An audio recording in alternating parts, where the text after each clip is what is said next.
571 pages और already 77 pages हम ABM की इस फाइल से रिलेटेड कवर कर चुके हैं, जो कि बहुत इंपॉर्टेंट क्वेश्चंस कवर करता है। तो total 52 concepts have already been covered. अगर आपने पिछली वीडियोस को गो थ्रू नहीं किया तो मेक श्योर कि गो थ्रू कर लेना। अभी जो नेक्स्ट पार्ट है उससे रिलेटेड हम क्वेश्चंस को कवर करेंगे। It says what is a non quantitative method for job evaluation. देखो, नॉन क्वांटिटेटिव जो जॉब इवैल्यूएशन है उसमें जॉब की वैल्यू, नंबर्स एंड जो पॉइंट्स है उससे मेजर नहीं किया जाता। नॉन क्वांटिटेटिव में आप क्वालिटेटिव जो मेजर्स है, यानी कि ओवरऑल क्या इंपॉर्टेंस है जॉब की, क्या रिस्पॉन्सिबिलिटी है, क्या डिफिकल्टी लेवल है, उसके बेसिस पर हम कंपेयर करते हैं। लाइक इसमें दो मेन मेथड होते हैं। One it is related to the ranking. अब इस मेथड में आप डिफरेंट जॉब्स को जो ओवरऑल इंपॉर्टेंस है उसके हिसाब से आप रैंक करते हो। मान लो कि बैंक में अलग अलग जॉब्स है, ब्रांच मैनेजर, ऑफिसर, क्लर्क, सब स्टाफ, ठीक है। तो उन जॉब्स में जो रिस्पॉन्सिबिलिटी इंपॉर्टेंस है उसके हिसाब से आप उनको रैंक कर दोगे। और दूसरा जो है दैट्स अ ग्रेडिंग, यानी कि आप डिफरेंट ग्रेड्स एंड क्लासेस पहले बनाते हो, like grade A, grade B, grade C, and फिर जो जॉब्स होती है उनको सुटेबल ग्रेड्स में आप प्लेस करते हो। नेक्स्ट जो क्वेश्चन है that's related to what is quantitative method for job evaluation. जब नॉन क्वांटिटेटिव में हमने नंबर्स की बात नहीं करी थी, तो क्वांटिटेटिव के केस में हम बात करने वाले हैं नंबर्स के बारे में। Here it's related two factor comparison, या फिर जो पॉइंट मेथड है उसके बारे में बात करेंगे। फैक्टर कंपैरिजन के केस में जॉब को कुछ इंपॉर्टेंट फैक्टर्स के बेसिस पर कंपेयर किया जाता है। लेट्स से आप फैक्टर्स कंसीडर करोगे related to the skills, related to the responsibility, related to the effort, ठीक है, उन सभी के हिसाब से। लाइक ब्रांच मैनेजर की जॉब रिस्पॉन्सिबिलिटी में ज्यादा है, राइट, तो क्लर्क की जॉब में कंपैरेटिवली कम, तो फैक्टर वाइज कंपैरिजन करोगे, राइट। एंड दूसरा होता है पॉइंट मेथड, यानी कि हर मेथड में हर जॉब फैक्टर को पॉइंट दिए जाएंगे। लाइक स्किल को आपने 30 पॉइंट दे दिए एंड एफर्ट को आपने 20 पॉइंट्स दे दिए। उस तरह से आप हर एक चीज को, हर एक फैक्टर को पॉइंट दोगे। फिर टोटल पॉइंट्स के बेस पर जो जॉब की रिलेटिव वैल्यू है वो आप डिटरमाइन कर लोगे। सो that is the quantitative method of the job evaluation. देखो, कंप्लीट क्रैश कोर्स अवेलेबल है सीआईबी का, ऑलरेडी बता चुका हूं, लेकिन उससे भी इंपॉर्टेंट क्या है, फ्री पीडीएफ 9 के जो 9 पेपर हैं सीआईबी के, उनके फ्री पीडीएफ अवेलेबल है। कैसे अवेल करनी है, you need to download this application irbf.info/app पर जाकर के डाउनलोड कीजिए। एंड अगर आप iOS यूजर है तो you have to use the ORG code which is GEGKT। तो जल्दी से अपनी प्रिपरेशन स्टार्ट कर दीजिए। नेक्स्ट जो टॉपिक है that says appointment and tenure of the CCO, यानी कि जो चीफ कंप्लायंस ऑफिसर है उनसे रिलेटेड क्या अपॉइंटमेंट होती है, कैसे होती है, उनका टेन्योर क्या है, उससे रिलेटेड है। बैंक में CCO कंप्लायंस फंक्शन एंड जो सीनियर ऑफिसर है वो होता है, एंड उसकी पोजीशन को स्टेबल रखने के लिए उसको इंडिपेंडेंट रखना बहुत ज्यादा जरूरी होता है, एंड उसका टेन्योर ज्यादा शॉर्ट नहीं होना चाहिए। तो यहाँ पर गाइडलाइन है रिलेटेड टू मिनिमम टेन्योर। तो मिनिमम जो टेन्योर है वो होना चाहिए 3 साल का, that should be of 3 years. And exceptional case में जो बोर्ड है या फिर जो बोर्ड कमेटी है उस टेन्योर को, मिनिमम टेन्योर को 1 साल तक रिलैक्स कर सकते हैं, लेकिन proper succession planning already in place हो तो, यानी कि नॉर्मल मिनिमम टाइम पीरियड 3 साल का है, मैक्सिमम रिलैक्सेशन 1 ईयर का है, तो एक्सेप्शनल केसेस में 2 साल तक का हो सकता है। Now let's move to the next. It says about the HRIS, यानी कि ह्यूमन रिसोर्स जो इंफॉर्मेशन सिस्टम है उससे रिलेटेड। तो HRIS एक ऐसा सिस्टम होता है जिसमें ऑर्गेनाइजेशन अपने एम्प्लॉय से रिलेटेड जो डाटा होता है उसको स्टोर करती है, मैनेज करती है, यूज करती है, ताकि HR डिसीजंस टाइमली लिए जा सके और एक्यूरेट लिए जा सके। अब आपके पास डाटा अवेलेबल है, like personal details, qualification, promotion history, transfer details, retirement details, सब चीजें प्रेजेंट होती हैं। और HRIS कहां पर यूज होता है, पॉलिसीज में, प्रोग्राम्स को बेटर तरीके से डिजाइन करने में, प्रमोशन डिसीजन लेने में, ट्रांसफर डिसीजन लेने में, इन सभी डाटा का इस्तेमाल होता है। तो इंफॉर्मेशन सिस्टम इज लाइक, जब आप जो डाटा है उसको पहले आपने कलेक्ट तो किया ही हुआ है, लेकिन अब आप उस डाटा को स्टोर करना चाहते हो, उसको यूज करना चाहते हो, मैनेज करना चाहते हो, ताकि डिसीजन टाइमली लिए जा सके और सटीक डिसीजन, एक्यूरेट डिसीजन लिए जा सके। फिर बात आती है रिलेटेड टू HRMS के बारे में, यानी कि ह्यूमन रिसोर्स मैनेजमेंट सिस्टम के बारे में। देखो, HRMS एक कॉम्बिनेशन ऑफ सिस्टम्स है, प्रोसेसेस है, यानी कि एक सिस्टम या एक प्रोसेस नहीं है, मल्टीपल सिस्टम्स है, मल्टीपल प्रोसेसेस है, जो ह्यूमन रिसोर्स मैनेजमेंट को इंफॉर्मेशन टेक्नोलॉजी के साथ क्या करते हैं, इंटीग्रेट करते हैं। यानी कि HRMS एक इंटीग्रेटेड सॉफ्टवेयर सिस्टम होता है जिसके थ्रू ऑर्गेनाइजेशन HR के बहुत से काम को एक ही प्लेटफॉर्म के ऊपर मैनेज कर लेती है। लेट्स से रिक्रूटमेंट है, ट्रांसफर है, पेरोल है, अटेंडेंस है, सब चीजों को एक ही जगह पर मैनेज कर लिया, वो होता है HRMS।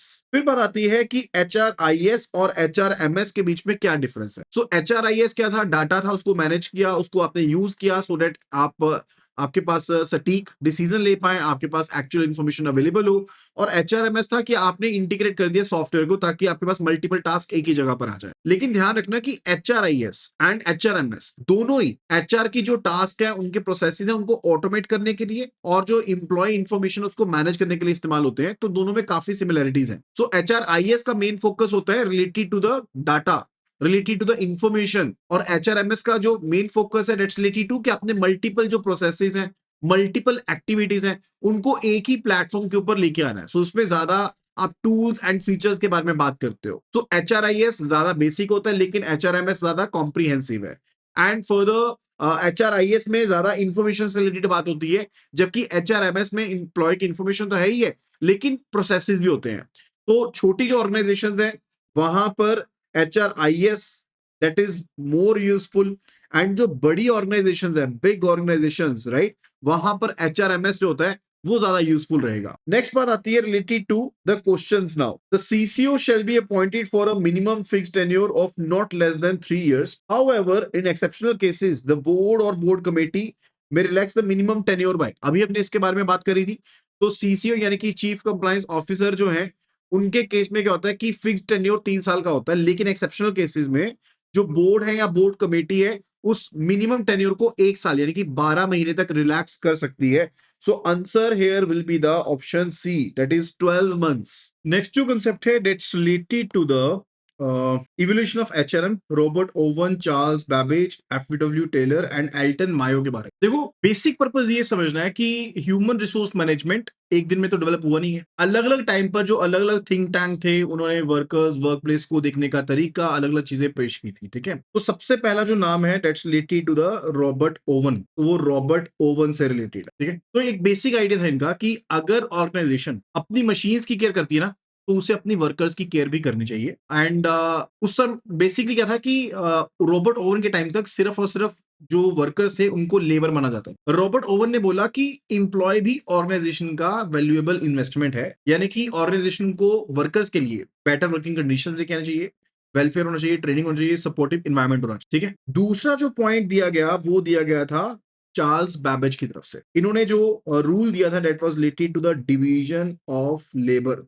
इसके बारे में, डिवीजन ऑफ लेबर के बारे में इन्होंने रूल दिया, मतलब कि पूरे काम को छोटे छोटे स्पेशलाइज्ड जो टास्क है उसमें डिवाइड कर दो और हर पर्सन को वो काम दो जिसमें वो ज्यादा एफिशिएंट है। राइट, मतलब बैंक ब्रांच में हर एक एम्प्लॉय को हर काम करने की जगह पर एक एम्प्लॉय कैश हैंडल करेगा, दूसरा क्लियरिंग, तीसरा लोन्स, इस तरह से। तो इससे स्पेशलाइजेशन भी इंक्रीज होती है और साथ के साथ एफिशिएंसी भी इंक्रीज होती है। थर्ड जो कंसेप्ट है that's related to FW Taylor, and Taylor ने टास्क एफिशिएंसी के बारे में बात करें। किसके बारे में? Related to the task efficiency, काम को करने का सबसे एफिशिएंट तरीका कौन सा है। साइंटिफिक मैनेजमेंट का कंसेप्ट दिया था इन्होंने, यानी कि गैसवर्क से काम नहीं करना, साइंटिफिक तरीके से काम करना है। मेनली कहा था कि काम को छोटे छोटे टास्क में डिवाइड कर लो, हर टास्क के लिए बेस्ट मेथड ढूंढो, अननेसेसरी मूवमेंट्स जो है, काम जो है उनको हटा दो, टाइम बचाओ, प्रोडक्टिविटी बढ़ाओ। फिर जो अगला कंसेप्ट है that's related to the Elton Mayo, इन्होंने ह्यूमन जो रिलेशंस अप्रोच है, इस अप्रोच के बारे में बात करी, यानी कि इंप्लॉय सिर्फ पैसा कमाने वाली मशीन नहीं है, इंप्लॉय की फीलिंग्स भी है, रिलेशनशिप्स भी चाहिए, रिकॉग्निशन भी है,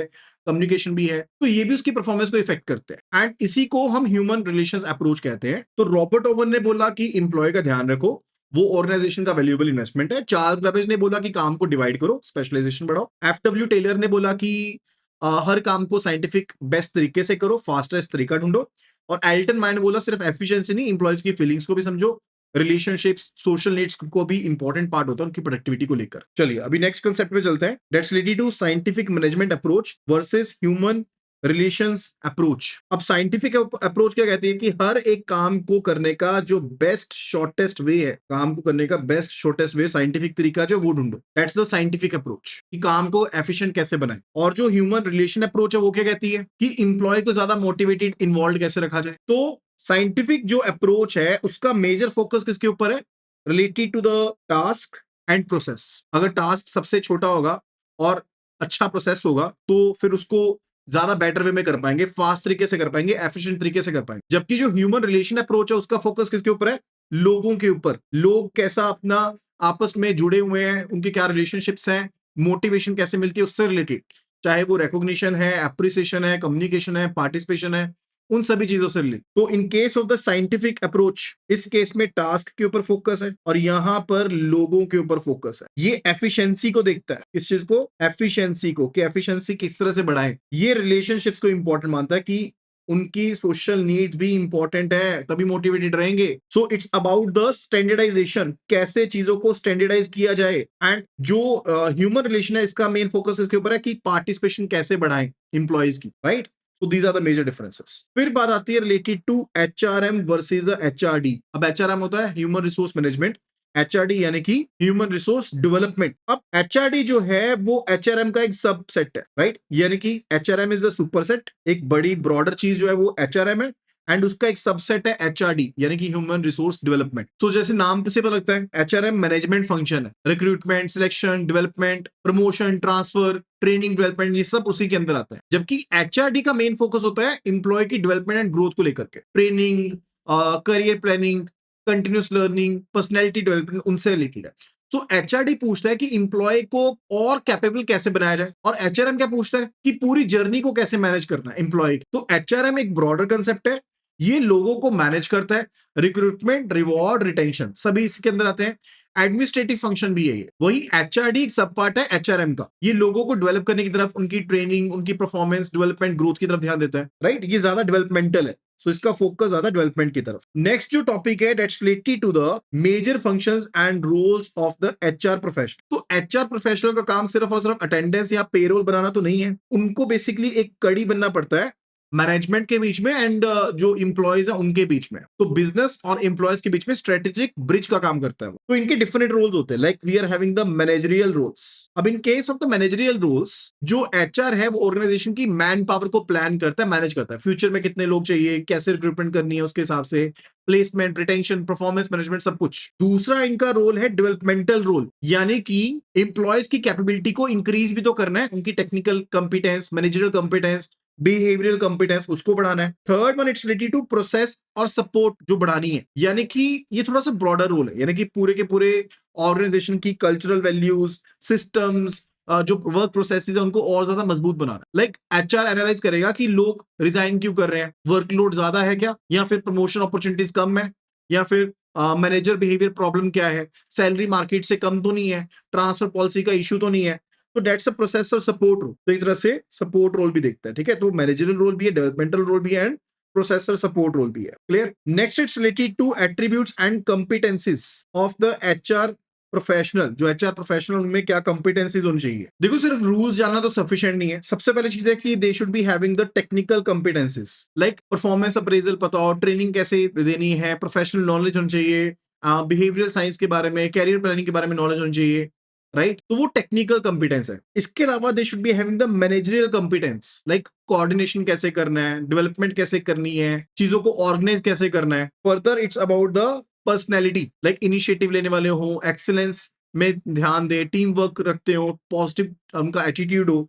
तो वो सब चीजें किसमें रहती हैं, पर्सनैलिटी में रहती है। तो तीन चीजें मेन है, technical, managerial and personality. Clear. Further ABM का पूरा क्रैश कोर्स अवेलेबल है, जिसमें आपको फुल कोर्स वीडियोस भी मिलती हैं, chapter wise previous questions, mock test, mega test, PDF note, सब चीजें अवेलेबल है। And even free PDFs are available on our application. तो आप अभी के अभी एप्लीकेशन को कर लो डाउनलोड। इसके लिए आपको विजिट करना है iibf.info/app के ऊपर, एंड यहां पर जाकर के आपको फ्री मटेरियल में जाके सभी पीडीएफ मिल जाएंगी, 9 के 9 पेपर्स की। और साथ ही अगर आप iOS यूजर हैं तो आपको ORG कोड एंटर करना पड़ेगा, विच इज GEGKT। तो जल्दी से जल्दी एप्लीकेशन डाउनलोड कीजिए and start your preparations right away. चलिए नेक्स्ट टॉपिक के ऊपर चलते हैं, which is related to the HRD. तो एचआरडी मैंने आपको बताया था एक सबसेट है, किसका, एचआरएम का सबसेट है। सो मेनली जो ट्रेनिंग है, डेवलपमेंट है, उन चीजों को ध्यान में रखना, इंप्लॉयज की नॉलेज को बढ़ाना, स्किल्स को बढ़ाना, एटीट्यूड को सेट रखना, ओवरऑल जो कैपेबिलिटी है उसको कंटिन्यूसली डेवलप करना, ताकि वो प्रेजेंट जॉब में तो बेटर करे और फ्यूचर के जो रोल्स है उसमें भी वो रेडी रहे। सो एचआरडी कोई वन टाइम ट्रेनिंग तो है नहीं, इट्स अ कंटिन्यूस प्रोसेस और एक सिस्टमेटिक प्रोसेस है, क्योंकि ट्रेनिंग तो लगातार चाहिए, परफॉर्मेंस इंप्रूवमेंट लगातार होनी चाहिए, कंपिटेंसी बिल्डिंग भी लगातार होनी चाहिए। एंड एचआरडी प्लान्ड सिस्टम होता है, इट्स अ सिस्टमैटिक प्रोसेस। ये एक प्लान्ड सिस्टम है, एक सिस्टमैटिक प्रोसेस है। तो पहले आप आइडेंटिफाई करोगे कि कौन सा स्किल चाहिए, कौन से इंप्लॉय को चाहिए, और फ्यूचर में ऑर्गेनाइजेशन की किस तरह से ये चीज हेल्प कर सकती है, राइट। सिस्टमैटिक होगा तभी करोगे ना। एंड जो एचआरडी है वो इंटरडिसिप्लिनरी है, यानी कि एचआरडी सिर्फ एचआर सब्जेक्ट के ऊपर बेस्ड नहीं है। HRD psychology, sociology, economics, behavioural science, इन सब चीजों की तरफ ध्यान देता है। क्यों? क्योंकि इंप्लॉय को डेवलप करने के लिए सिर्फ टेक्निकल स्किल नहीं चाहिए, ये भी समझना पड़ेगा वो सोचता कैसे है, कैसे मोटिवेट हो रहा है, ग्रुप में कैसे बिहेव करता है, ऑर्गेनाइजेशन कल्चर उसको कैसे अफेक्ट करता है, सब चीजों को सोचना पड़ेगा। सो एचआरडी इंप्लॉय की कॉम्पिटेंस भी बढ़ाता है, प्रोडक्टिविटी को बढ़ाने का काम, कॉस्ट को रिड्यूस करने का काम, बेटर परफॉर्मेंस एंड साथ के साथ फ्यूचर रोल्स के लिए इंप्लॉयज को रेडी करना, राइट, एंड ऑर्गेनाइजेशन की ग्रोथ को सपोर्ट करना, ये सारे काम एचआरडी के अंदर आते हैं। क्लियर? तो एचआरडी में फर्दर सब सिस्टम है। कौन कौन से सब सिस्टम है? लाइक ट्रेनिंग है, job analysis, career planning, appraisal, compensation, personality development, ये सभी किसके अंदर है? एचआरडी के अंदर है। ट्रेनिंग यानी कि करंट जॉब के लिए नॉलेज स्किल प्रोवाइड करना, जॉब एनालिसिस यानी कि समझना कि जॉब में क्या काम करना है, कौन से स्किल चाहिए, क्या रिस्पॉन्सिबिलिटीज है। कैरियर प्लानिंग यानी कि ये होता है रिलेटेड टू कि इंप्लॉय फ्यूचर में कहां ग्रो कर सकता है, उसका पाथ प्लान क्या है, उससे रिलेटेड, जैसे पहले क्लर्क है, फिर ऑफिसर, फिर मैनेजर, फिर सीनियर मैनेजर। ठीक है। परफॉर्मेंस अप्रेजल यानी कि जो इंप्लॉय का परफॉर्मेंस असेस करना है, इंप्लॉय अच्छा कहां कर रहा है, वीकनेस कहां पर है, डेवलपमेंट कहां पे किया जाए। जो इंप्लॉय की कंपनसेशन यानी कि सैलरी दी जा रही है, इंसेंटिव्स हो गए, रिवॉर्ड्स हो गए, उसका सिस्टम। फिर पर्सनैलिटी डेवलपमेंट में क्या आता है? कम्युनिकेशन, कॉन्फिडेंस, लीडरशिप, ये सब चीजें उसमें आती हैं। ये सभी सब पार्ट है किसके? एचआरडी से रिलेटेड जो सब पार्ट है। फर्दर फिर बात आती है रिलेटेड टू जॉब एनालिसिस। अब जॉब एनालिसिस वाला टॉपिक हम ऑलरेडी कवर कर चुके हैं, लेकिन मैं आपको इसमें ये job description, specification and evaluation, इनके बीच में आपको मेन मेन चीजें बताता हूं। देखो, जॉब एनालिसिस होता है कि जॉब को समझने का पूरा प्रोसेस। जॉब डिस्क्रिप्शन, जेडी, हमने ऑलरेडी कवर कर लिया था कि इस जॉब में करना क्या है। जॉब स्पेसिफिकेशन का मतलब क्या होता है कि इस जॉब को करने वाला कैसा होना चाहिए, स्पेसिफिकेशन का मतलब। और इवैल्यूएशन का मतलब होता है कि इस जॉब की ऑर्गेनाइजेशन में कितनी वैल्यू है, वो इवैल्यूएशन से रिलेटेड है, राइट। फिर उसके बाद हम बात करने वाले हैं related to the job analysis, sources of data, कहां कहां से आपके पास जो एनालिसिस के लिए डाटा अवेलेबल होगा। क्योंकि एनालिसिस करने के लिए सबसे पहले डाटा को क्या करना पड़ेगा? कलेक्ट करना पड़ेगा। अब आप डाटा कलेक्ट करोगे लाइक जॉब होल्डर से, यानी कि जो जॉब कर रहा है, या उसके सुपरवाइजर से, या उसके पीयर से, या एक्सपर्ट से, या फिर आप इंटरव्यू के थ्रू, क्वेश्चनर के थ्रू, ऑब्जर्वेशन के थ्रू डाटा कलेक्ट कर सकते हो। तो पहली चीज है सोर्सेज, की डाटा कहां से मिलेगा, और कलेक्ट कैसे करोगे वो अलग चीज है। सो सोर्सेज आर लाइक कि आप पर्सन जो जॉब कर रहा है उससे पूछ लो, सुपरवाइजर से पूछ लो, कस्टमर से फीडबैक ले लो, या एक्सपर्ट से पूछ लो, उसके पीयर लेवल वाले से पूछ लो। और मेथड इंटरव्यू हो सकता है, क्वेश्चनर हो सकता है, ऑब्जर्वेशन हो सकता है। Clear? So that's about it. Further फिर बात आती है training versus development and systematic, जो ट्रेनिंग साइकिल है उसके साथ रिलेटेड। देखो, जो ट्रेनिंग होती है ना, वो आपकी प्रेजेंट जॉब की जो परफॉर्मेंस है उसको इंप्रूव करती है। और जो डेवलपमेंट है वो बेसिकली सिर्फ अब की जॉब के लिए नहीं, वो आगे जो उसका रोल होगा उसके लिए भी बेनिफिशियल है। तो training is like related to present job, उसका स्पेसिफिक स्किल, एंड आपको इमीडिएट परफॉर्मेंस उसमें इंप्रूवमेंट देखने को मिल जाती है। लाइक जैसे मान लो कि एक नया क्रेडिट ऑफिसर है, आपने उसको फाइनेंशियल स्टेटमेंट एनालिसिस करना सिखा दिया, लोन अप्रेजल करना सिखा दिया, सिबिल चेक करना सिखा दिया, तो वो ट्रेनिंग है जो करंट जॉब में उसको हेल्प करेगी। और डेवलपमेंट बेसिकली एक ब्रॉडर स्कोप होता है, यानी कि आप फ्यूचर ग्रोथ के लिए भी, उसकी ओवरऑल कैपेबिलिटी को, कैपेसिटी को बढ़ाने के लिए जो काम कर रहे हो। लेट्स से आपने एक ऑफिसर को ट्रेनिंग दी रिलेटेड टू लीडरशिप, अब वो डेवलपमेंट में आएगी। क्यों? क्योंकि ये ओवरऑल डेवलप कर रहे हो, उसको नेगोशिएशन स्किल सिखाए, स्ट्रेटेजिक थिंकिंग बताई, राइट, तो वो डेवलपमेंट से रिलेटेड है। क्लियर? फिर उसके बाद बात आती है related to andragogy and the adult learning, very important. अब एंड्रोगॉजी का मतलब क्या होता है? एडल्ट लर्निंग, यानी कि एडल्ट्स को सिखाने का तरीका जो है वो बच्चों से अलग होना चाहिए। तो एडल्ट्स तब ज्यादा बेटर सीखते हैं जब जो लर्निंग है वो उनसे रेलेवेंट हो, प्रैक्टिकल हो एंड पार्टिसिपेटिव हो। So three things are there, one it is related to relevant, participative and practical. ये तीनों चीजें हैं अगर, और रियल लाइफ से कनेक्टेड अगर, let's say if it is related to their real life, तब जो है एडल्ट्स में लर्निंग बेटर होती है। सो एडल्ट्स जनरली ये जानना चाहते हैं कि जो मैं सीख रहा हूं वो मेरे किस काम का है। सो सिर्फ थ्योरी पढ़ना तो सफिशिएंट नहीं है। लाइक अगर बैंक एम्प्लॉय को केवाईसी रूल सिखाने हैं तो सिर्फ सर्कुलर पढ़ाना से काम तो इफेक्टिव नहीं होगा ना ज्यादा। लेकिन अगर ट्रेनर बोले कि कस्टमर के पैन और आधार डिटेल्स मिसमैच है, अब क्या करना है, और एक्चुअल केस डिस्कस करवाए, तो लर्निंग ज्यादा इफेक्टिव होगी। तो यही बेसिकली एडल्ट लर्निंग की अप्रोच है बेसिकली। एंड तीन इसमें थ्योरीज आती हैं, one it is a behaviouristic, and फिर कॉग्निटिव है, ह्यूमनिस्टिक। ठीक है, तो ये तीन चीजें क्या क्या है? बिहेवियरिस्ट है, कॉग्निटिव है, ह्यूमनिस्टिक है। अब बिहेवियरिस्ट थ्योरी क्या कहती है कि अगर बिहेवियर के बाद, अगर किसी पर्टिकुलर बिहेवियर के बाद रिवॉर्ड या पॉजिटिव रीइंफोर्समेंट मिले, तो उस बिहेवियर के रेपिटेशन होने की जो पॉसिबिलिटी है वो बढ़ जाती है। कहने का मतलब ये है कि मान लो कि ब्रांच में एम्प्लॉय कस्टमर कंप्लेंट्स बहुत अच्छे से रिजॉल्व करता है, ठीक है, मैनेजर पब्लिक एप्रिसिएशन देता है, तो एम्प्लॉय फ्यूचर में वही गुड बिहेवियर को कंटिन्यू करता रहेगा। ये पॉजिटिव रीइंफोर्समेंट है, यानी कि कोई एक्शन हुआ, आपने उसको पॉजिटिव रीइंफोर्समेंट दी, उसको स्टिमुलेशन को पॉजिटिव करा, तो वो चीज दोबारा से होती रहेगी। क्लियर? वो होती है बिहेवियरिस्ट थ्योरी। फिर एक है कॉग्निटिव। कॉग्निटिव का मतलब क्या होता है कि इसका फोकस है थिंकिंग के ऊपर, अंडरस्टैंडिंग के ऊपर। तो मान लो कि क्रेडिट अप्रेजल ट्रेनिंग में एम्प्लॉय को ये नहीं कहा गया कि करंट रेशियो 1.33 होना चाहिए, बस याद करो, बल्कि एक्सप्लेन किया गया कि करंट एसेट्स क्या है, करंट लाइबिलिटीज क्या है, रेशियो कम होने पर लिक्विडिटी प्रॉब्लम क्यों होती है। अब एम्प्लॉय कंसेप्ट को समझकर नए केसेस को रिजॉल्व कर सकता है। तो वो कॉग्निटिव लर्निंग है, यानी कि it's about thinking and understand. It's not just about remembering something, it's about understanding the concept and applying that concept. वो कॉग्निटिव है। फिर तीसरी अप्रोच जो है दैट्स रिलेटेड टू ह्यूमनिस्टिक। अब ह्यूमनिस्टिक थ्योरी का फोकस होता है फ्रीडम के ऊपर, सेल्फ डायरेक्शन के ऊपर। मतलब लर्नर को लर्निंग प्रोसेस में एक्टिव रोल दिया जाएगा। अब बैंक ऑफिसर से पूछे कि आप फ्यूचर में कौन से एरिया में स्पेशलाइज करना चाहते हो, क्रेडिट, ट्रेजरी, एचआर या फॉरेक्स, फिर उसी इंटरेस्ट के हिसाब से डेवलपमेंट अपॉर्चुनिटी दी जाए, तो वो ह्यूमनिस्टिक अप्रोच होगी। Because you are giving some freedom कि आप कौन सी डायरेक्शन में जाना चाहते हो एंड वहां पर ग्रोथ का उसको रेलिवेंस दे रहे हो। ठीक है, तो एडल्ट लर्निंग में ये तीन चीजें होती हैं। फर्दर जो नेक्स्ट कंसेप्ट है, it's related to attitude, emotional, informational, behavioural components. देखो एटीट्यूड का मतलब क्या होता है कि कोई पर्सन, कोई सिचुएशन या किसी आइडिया के अकॉर्डिंग हमारी जो फीलिंग्स है, हमारी जो रिस्पॉन्स करने की टेंडेंसी है, वो कैसे चेंज हो रही है। यानी कि हम किसी चीज के बारे में क्या सोचते हैं, कैसे फील करते हैं और उसके हिसाब से कैसे एक्ट करते हैं। ये तीनों चीजें मिलकर क्या बनती है, एटीट्यूड बनता है। लाइक एटीट्यूड के तीन कंपोनेंट्स है। There are the three components. One it is related to the emotional component, right, दूसरा है इंफॉर्मेशनल कंपोनेंट और तीसरा है बिहेवियरल कंपोनेंट। अब इमोशनल कंपोनेंट होता है कि किसी चीज को लेकर के यहाँ तो हम पॉजिटिव होंगे या नेगेटिव होंगे। अब बैंक में नया डिजिटल सिस्टम आ गया, फिनेक्कल आ गया नया, अब यहाँ तो हम अच्छा फील करेंगे या बुरा फील करेंगे। दैट्स इमोशनल, कि मैं कैसा फील करता हूं। एंड दूसरा होता है इंफॉर्मेशनल कंपोनेंट। इंफॉर्मेशनल कंपोनेंट होता है कि हमारी क्या राय है, हमारा बिलीफ क्या है, हमारी ओपिनियन क्या है, हमारी नॉलेज क्या है। लाइक एम्प्लॉय का अगर बिलीफ है कि नया जो डिजिटल सिस्टम है ना वो जल्दी काम करता है, एरर्स कम देता है, तो ये उसका फीलिंग नहीं है उसकी, ये उसका बिलीफ है, उसके पास इंफॉर्मेशन है। तो वो इंफॉर्मेशनल कंपोनेंट है। ठीक है, इंफॉर्मेशनल का मतलब होता है कि मैं इसके बारे में क्या मानता हूं, क्या जानता हूं, मैं क्या फील करता हूं, वो नहीं है। ठीक है, फील करना लग गया, लेकिन जो इन्फॉर्मेशन मेरे पास है उसके बारे में, वो इन्फॉर्मेशनल है। फिर तीसरा जो है दैट्स द बिहेवियरल कंपोनेंट, यानी कि मैं एक्चुअली क्या करता हूं। अगर मान लो कि इंप्लॉय बिलीव करता है कि डिजिटल सिस्टम यूजफुल है और सिस्टम उसे अच्छा भी लगता है, तो वो एक्टिवली यूज करेगा, सीखने की कोशिश करेगा, दूसरों को भी यूज करने के लिए एनकरेज करेगा। वो बिहेवियरल कंपोनेंट है, यानी कि हमारा बिलीफ और फीलिंग के कारण एक्ट करने की जो टेंडेंसी होती है ना, that is the behavioural component. अगर आपको किसी भी तरह की क्वेरी है या आप जानना चाहते हैं कोर्स के बारे में, तो सिंपली एबीएम लिखिए और उसे व्हाट्सएप कर दीजिए इस नंबर के ऊपर 8360944207 के ऊपर। I will be sharing all the details with you and all the issues जो भी आपको आ रहे हैं, we can be discussing upon them also. Next जो है it's related to career path planning and साथ के साथ इसमें करियर डेवलपमेंट स्टेजेस के बारे में बात करनी है हमने। तो करियर पाथ प्लानिंग का मतलब क्या होता है कि एम्प्लॉय को ये क्लियर करना है कि करेंट जॉब से आगे कौन कौन से रोल्स में वो ग्रो कर सकता है।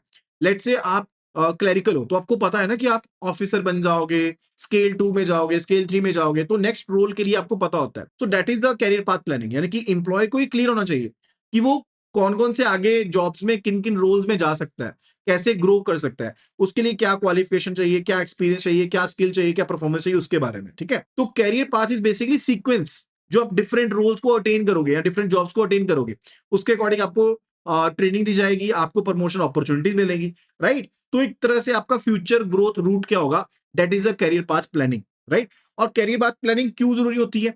देखो, अगर एम्प्लॉय को पता ही नहीं होगा कि आगे ग्रो कैसे करना है, तो उसको मोटिवेशन नहीं होगी ना। आप बीइंग अ क्लरिकल पर्सन काम करते जा रहे हो, आपको कोई मोटिवेशन ही नहीं है काम करने की, तो आप बढ़िया काम कैसे करोगे? तो कैरियर प्लानिंग से एम्प्लॉय को क्लैरिटी मिलती है कि अगला रोल क्या है, प्रमोशन के लिए क्या करना है, कौन सी ट्रेनिंग करनी है, कौन सा स्किल चाहिए, कौन सा एक्सपीरियंस चाहिए, वो सब चीजें। ठीक है, और फिर बात आती है रिलेटेड टू कैरियर पॉलिसी। अब जो कैरियर पॉलिसी, अब क्योंकि कैरियर प्लानिंग के अकॉर्डिंग आपकी एक पॉलिसी भी तो चाहिए। जैसे बैंक में पॉलिसी होती है, आपको पता है ना कि आप क्लरिकल के बाद स्केल 1 में जाओगे, तो वो एक्सप्लिसिट है, एक्सप्रेस्ड है, लोगों को पता है, रूल्स क्लियर है। ठीक है, कि आपको इतना एक्सपीरियंस चाहिए, इतना कम से कम आपके जीआईबी के मार्क्स लगेंगे, सीआईबी पे मार्क्स लगेंगे, ऐसे ऐसे होगा, राइट। तो एम्प्लॉय को पता होना चाहिए कि प्रमोशन और ग्रोथ का क्राइटेरिया क्या। एंड पॉलिसी जो है, फर्स्ट ऑफ ऑल ये एक्सप्लिसिट होनी चाहिए, यानी कि ट्रांसपेरेंसी होनी जरूरी है।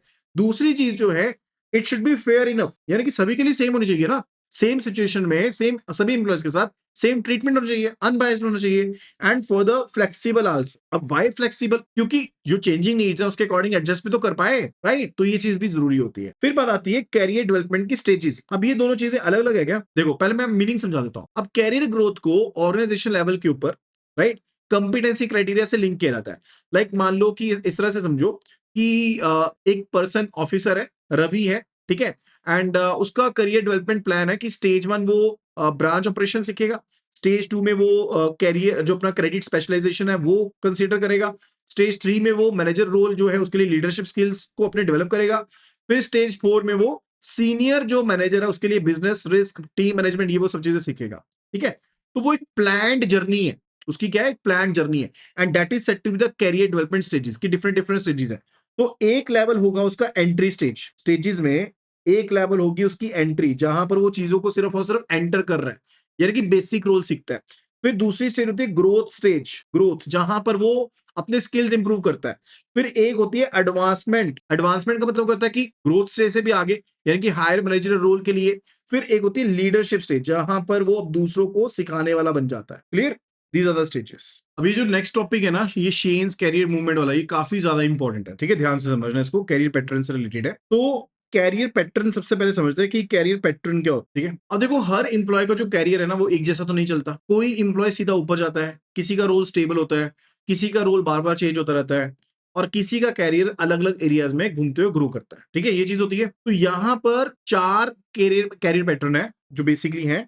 One it is related to driver, second one it's related to linear, further steady state and then spiral। तो linear पैटर्न जो है वो क्या कहता है, लाइक रिलेटिवली स्टेटवर्ड आप अपवर्ड मूवमेंट करते हो, यानी कि ऑफिसर से मैनेजर, मैनेजर से सीनियर मैनेजर, दैट्स इट। वो लीनियर ग्रोथ आपकी अपवर्ड जो ग्रोथ होती है। फिर होती है steady state pattern. Steady state pattern में जो पर्सन है ना, इंप्लॉई है, वो एक पर्टिकुलर एरिया में स्टेबल रहना पसंद करता है, यानी कि फोकस उसका प्रमोशन से ज्यादा एक्सपर्टीज के ऊपर होता है। एंड जो स्पाइरल है, इस पर्टिकुलर पैटर्न में जो इंप्लॉय है वो टाइम टाइम पर जो उसके रोल है, उसके फंक्शन है, उसके फील्ड है, वो चेंज होते हैं, लेकिन हर जो चेंज होता है वो उसके पुराने एक्सपीरियंस के ऊपर ही बिल्ड होता है। दैट्स अ कैरियर पैटर्न जो कि ड्राइवर ने दी है, ठीक है। एंड अगर इसी सेम चीज को हम शेन की मूवमेंट के साथ कंपेयर करें तो उसने 3 पॉइंट क्या दिए हैं, जैसे यहां पर 3 पॉइंट जो ड्राइवर ने दिए हैं वो दिए हैं linear, steady state and spiral. Same way में शेन ने मूवमेंट क्या दी है, vertical, circumferential, radial. Vertical movement यानी कि आप हायरार्की में ऊपर जा रहे हो, ऑफिसर से मैनेजर, मैनेजर से senior manager, that's a vertical movement. और सर्कमफ्रेंशियल का मतलब क्या है कि सेम बोर्ड लेवल पर डिफरेंट फंक्शंस या रोल में मूव कर रहे हो, यानी कि ऑफिसर क्रेडिट मैनेजर से एचआर डिपार्टमेंट में आ गया, लेकिन ग्रेड अभी भी ऑफिसर का ही है, सेम ग्रेड है। एंड तीसरा है रेडियल। रेडियल क्या होता है कि ऑर्गेनाइजेशन के सेंटर ऑफ पावर या डिसीजन मेकिंग के क्लोजर रहना। तो एक एग्जांपल के थ्रू समझते हैं। लेट्स से कोई ऑफिसर है, तो वो ब्रांच ऑफिस से ना हेड ऑफिस स्ट्रेटेजी टीम में चला गया। पहले वो ब्रांच ऑफिस था, उसके बाद वो हेड ऑफिस की जो स्ट्रेटेजी टीम है उसमें चला गया। अब डेजिग्नेशन में तो बहुत बड़ा चेंज नहीं हुआ, लेकिन अब वो टॉप मैनेजमेंट एंड की डिसीजंस के क्लोज हो गया, that's the centre of influence के क्लोज आ गया ना वो, तो वो होता है radial movement. And what are the career anchors? Career anchors क्या चीज होती है, यानी कि किसी पर्सन का जो कोर टैलेंट है, मोटिव है, जो उसकी वैल्यूज है, जो उसके कैरियर डिसीजंस को गाइड करती हैं। जैसे मान लो कि 2 इंप्लॉयज को सेम प्रमोशन ऑफर मिलता है, इंप्लॉय ए, इंप्लॉय बी, दोनों को क्या मिला, सेम प्रमोशन ऑफर मिल गया। पहला जो पर्सन है उसे मैनेजर रोल पसंद आया क्योंकि उसे टीम को लीड करना अच्छा लगता है। दूसरा जो पर्सन है उसने क्या किया, उसने बेसिकली रिजेक्ट कर दिया, ही बेसिकली रिजेक्टेड द प्रमोशन क्योंकि उसे बेसिकली टेक्निकल एक्सपर्ट बने रहना ज्यादा पसंद है। अब दोनों के कैरियर एंकर अलग अलग है। तो कैरियर एंकर वो चीज है कि करियर में वो चीज जिसे पर्सन छोड़ना नहीं चाहता, दैट्स द कैरियर एंकर। वो कोर टैलेंट, मोटिव, वैल्यूज जो उसके कैरियर डिसीजन को गाइड करते हैं। The next one it's related to self development, जिसमें motivation pattern, locus of control and power basis के बारे में समझे। देखो सेल्फ डेवलपमेंट तभी इफेक्टिव होती है जब पर्सन खुद को समझे, उसे क्या मोटिवेट करता है, सक्सेस फेलियर का कारण क्या है, दूसरों को इन्फ्लुएंस करने की उसकी पावर कहां से आती है। तो सेल्फ डेवलपमेंट सिर्फ तभी आपकी इफेक्टिव हुई, राइट, कि क्या मोटिवेट कर रहा है, कंट्रोल कहां महसूस होता है, पावर उसे कैसे यूज करता है, बेसिकली उस पावर का। तो उसमें क्या चीजें मेन है, पहला है मोटिवेशन पैटर्न। अब हर एक पर्सन को सेम चीज तो नहीं मोटिवेट करती, किसी को पैसा मोटिवेट करेगा, किसी को status, recognition, growth, responsibility motivate करेगी। And second it's related to locus of control. Locus of control ये बताता है कि पर्सन अपनी लाइफ के रिजल्ट्स को कंट्रोल का हिस्सा कहां से मानता है, यानी कि उसकी लाइफ के जो रिजल्ट्स हैं वो कहां से कंट्रोल हो रहे हैं। So locus of control could be internal और कुड बी एक्सटर्नल। इंटरनल का मतलब क्या है कि पर्सन मानता है कि मेरे एक्शंस और एफर्ट्स जो हैं वही मेरे रिजल्ट को इन्फ्लुएंस कर रहे हैं, वो इंटरनल लोकस ऑफ कंट्रोल है। And external locus of control क्या होता है, जब आप सोचो कि नहीं यार, जो बाकी पर्सन है ना, या जो लक है, जो सर्कमस्टांसेस है, एक्सटर्नल फैक्टर्स हैं, वो मेरे बेसिकली इन्फ्लुएंस कर रहे हैं चीजों, that's basically external locus of control. Like मान लो कि पर्सन बोले कि मेरा प्रमोशन इसलिए नहीं हुआ क्योंकि मेरी किस्मत खराब है, या मैनेजमेंट से मेरी बनती नहीं है इसलिए बेसिकली हो रहा है, that is external locus of control. And the third one it's related to power basis. Power का मतलब क्या होता है कि दूसरों का जो बिहेवियर है या डिसीजंस है उनको आप कैसे इन्फ्लुएंस कर सकते हो। So it is very much important कि आप अपनी पावर का इस्तेमाल कैसे करते हो। पावर सिर्फ डेजिग्नेशन से तो नहीं आती है, तो एम्प्लॉय इन्फ्लुएंस कर सकता है अगर उसके पास अथॉरिटी है, एक्सपर्टीज है, इंफॉर्मेशन है, रिलेशनशिप स्ट्रांग है, तो डेफिनेटली या तो लोग उसको बेसिकली रिस्पेक्ट करते हैं, या उसके पास अथॉरिटी है, एक्सपर्टीज है, तो डेफिनेटली वो दूसरों को इन्फ्लुएंस कर सकता है, दूसरों को कंट्रोल कर सकता है। तो मेन पर्पस इसका सिर्फ कंट्रोल नहीं होता, आप टीम गाइड भी कर सकते हो, आप प्रॉब्लम को सॉल्व कर सकते हो, उनकी परफॉर्मेंस को इंप्रूव कर सकते हो। That's related to power base. ठीक है, तो मोटिवेशन पैटर्न ग्रोथ और रिकॉग्निशन को मोटिवेट करता है कि क्या चीज आपको मोटिवेट कर रही है। लोकस ऑफ कंट्रोल की कौन सी चीज आपके डिसीजन को इन्फ्लुएंस कर रही है। पावर बेस यानी कि आप अपने एक्सपर्टीज का इस्तेमाल कैसे कर रहे हो दूसरों को इन्फ्लुएंस करने के लिए। Next it's related to the transactional analysis, parent, adult, child ego states. देखो टीए के बारे में मैंने आपको ऑलरेडी बताया, वो कंसेप्ट है जो ये समझाता है कि लोग आपस में कम्युनिकेट और बिहेव कैसे करते हैं। That is a transactional analysis, कैसे बिहेव करते हैं, कैसे कम्युनिकेट करते हैं, ये सब चीजें। और 3 ईगो स्टेट है, parent, adult, child ego state. Parent ego state क्या होती है, यानी कि पर्सन का बिहेवियर उन रूल्स, वैल्यूज, रिएक्शन से आता है जो उसने अपने पेरेंट्स से, एल्डर से, टीचर से, अथॉरिटी से सीखे हैं। तो इसके 2 कॉमन फॉर्म्स होती हैं। या तो it would be like you are a nurturing parent. Nurturing parent क्या करते हैं, सपोर्टिव होते हैं, केयरिंग होते हैं। या फिर होते हैं क्रिटिकल पेरेंट। क्रिटिकल पेरेंट क्या होते हैं, हर बात में जजमेंटल, कंट्रोलिंग, रूल फोकस्ड, कि तुम लेट आते हो, डिसिप्लिन सीखते नहीं हो, ये वो। ठीक है, ये आपकी पेरेंट ईगो स्टेट है। अच्छा, एडल्ट ईगो स्टेट क्या कहती है, लाइक एडल्ट ईगो स्टेट होती है रैशनल, लॉजिकल, चीजों का रीजन ढूंढती है, फोकस करती है, प्रॉब्लम सॉल्व की तरफ ध्यान देती है। And child ego state it's very emotional. हमने टॉपिक कवर किया ऑलरेडी ऊपर, इमोशनल होते हैं, क्रिएटिव होते हैं, प्लेफुल होते हैं, लेकिन रिबेलियस होते हैं। एंड फिर बात आती है related to Harris life positions. अभी हैरिस की लाइफ पोजीशंस देखो, ट्रांजैक्शनल एनालिसिस में बेसिकली हैरिस ने 4 बेसिक लाइफ पोजीशंस बताई हैं। पहली है I am okay, you are okay, सबसे हेल्दी पोजीशन, यानी कि मैं भी कैपेबल हूं, सामने वाला भी वैल्यूएबल है। Cooperative and constructive attitude, cooperative and constructive attitude. Second है I am okay, you are not okay, यानी कि पर्सन खुद को सुपीरियर मानता है, दूसरों को कम समझता है, मैं ही सही हूं, बाकी इनकम्पिटेंट है। थर्ड है I am not okay, you are okay, यानी कि खुद को इंफीरियर मानना, राइट, कि मेरे कलीग्स जो है वो ज्यादा कैपेबल है, मैं इस रोल के शायद लायक ही नहीं हूं। And fourth one it's related to I am not okay, you are not okay, यानी कि सबसे ज्यादा पेसिमिस्टिक है कि तुम भी ठीक नहीं हो, दुनिया भी ठीक नहीं है, मैं भी ठीक नहीं हूं, होपलेसनेस होती है, नेगेटिविटी होती है। क्लियर? तो आज की वीडियो में सिर्फ इतना ही कवर करेंगे, बट आई होप कि आपको वीडियो पसंद आई है। अगर वीडियो पसंद है तो वीडियो को रेट जरूर करना, एंड डेफिनेटली हमारे यूट्यूब चैनल को सब्सक्राइब भी करो और साथ के साथ एप्लीकेशन को करो डाउनलोड, क्योंकि यहां पर आपको सभी पीडीएफ मिल जाएंगी। तो आपको जो एप्लीकेशन है वो डाउनलोड करनी है। You have to visit iibf.info, iibf.info/app। ठीक है, यहां पर जाकर के एप्लीकेशन को करना download and start your preparation right away. कोई भी डाउट्स है, कुछ है, तो you can be asking that same. Thank you so much and see you again in the next video.